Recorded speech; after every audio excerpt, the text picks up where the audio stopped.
I thank you, Chairman, and I thank the other side for the amendment and for this discussion. I too was, as you know, a regulator before coming to Congress, and the gentleman's exactly right.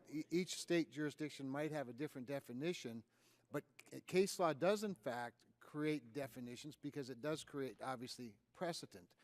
And I think that's why I think we should reject this amendment as a matter of fact, and that we got to get back to the table of finding the appropriate definition. If I've learned one thing in the short time I've been in Congress, the 3 years I've been here, it's that we don't generally err by restricting the regulatory agencies. If we err in any way, it's by giving them too much authority to set these things.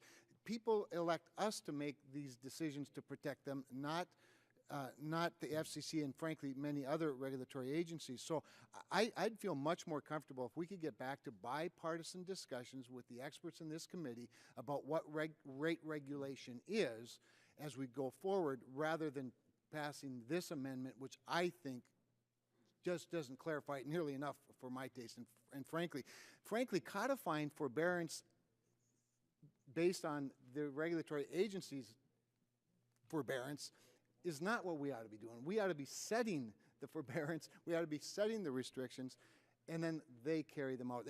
Frankly, I think it would be a service to the regulator as well as to the regulated, and more importantly, and most importantly, to the consumer. So with that, I yield back. Well, will the gentleman yield? I'd be happy to. Yeah, I agree with what you just said, and I guess my question, I'm just still having a hard time with why we're having to just kind of parse everything apart and minutia. I mean, let's just say they can't, regulate rates, period. I mean, that's what the FCC Chairman Wheeler said. I believe he really believes he doesn't want to do it. And we're just saying, as Congress that makes laws, that determines things, we're just saying, okay, cool, we agree with you. We're going to just put it in law and make sure it gets done. And I guess, I don't know. Like I said, we were really close yesterday, and for some reason we're not now. And hopefully, Mr. Chairman, we get there between now and full committee, but hopefully this is just a little hiccup, but I'll yield back to the gentleman. Would the gentleman yield? I would. I appreciate the conversation. I think we can find common ground. In fact, Mr. Luan's comments are really helpful, and we'd be happy to work with you and your staff, given your vast experience on the Public Utility Commission, to work on these issues as we go forward to full, to make sure we get them right. I mean, we learned a lot out of the hearings on the bills. That's why we do them. We were prepared to make changes and to get this correct, because we all want to get it correct. And so, in the spirit of that, Mr. Luan, we'd be happy to work with you. And Mr. Cramer, given your background as well, it'd be great to have you in that discussion and your staff more than additionally.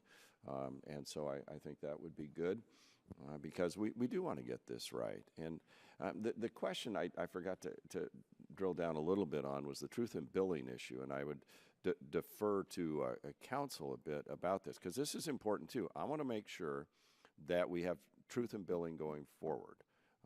Can you tell us what is it that, in terms of the FCC's ability to enforce its truth in billing, do we do any violence to that with the underlying bill? Mr. Chairman, the FCC's Truth in Billing Rules, which are Section 64-2401 of their rules, delineate 8 specific things that they are meant to protect, and this is taken from the FCC's website, all of which are about the presentation of charges, not the rates themselves. 1, provide a clear, brief, non-misleading, plain language description of the service or services rendered to accompany each charge. 2, identify the service provider associated with each charge. 3, clearly and conspicuously identify any change in service provider. 4, contain full and non-misleading descriptions of charges. 5, identify those charges for which failure to pay will not result in disconnection of the customer's basic local service. 6, provide a toll-free number for customers to call in order to lodge a complaint or obtain information. 7, place charges from third parties that are not telephone companies in a distinct section of the bill, separate from telephone company charges. And 8, provide a separate subtotal for third-party charges in a separate bill section on a separate page.